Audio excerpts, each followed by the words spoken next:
Hello everyone, this is a tutorial for beginners and we're gonna learn how to download a software called Reaper.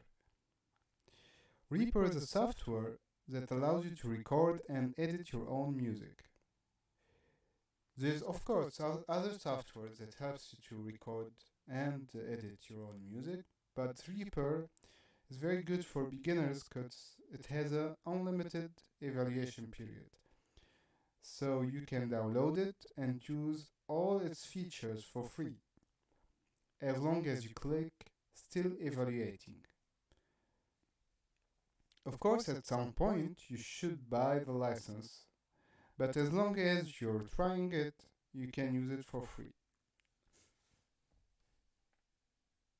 So, this is where to download Reaper. You can, of course, if you want to get there, you go to Google. You can like Reaper and then Google it. So you will have this, and then you can click on download, and you have this page.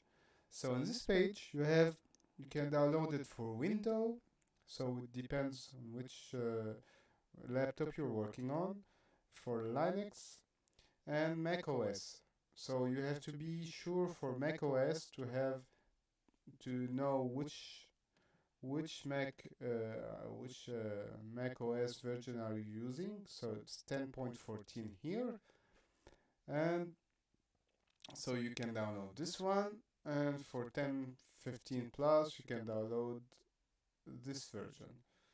So here you are. This is how you proceed to download Reaper.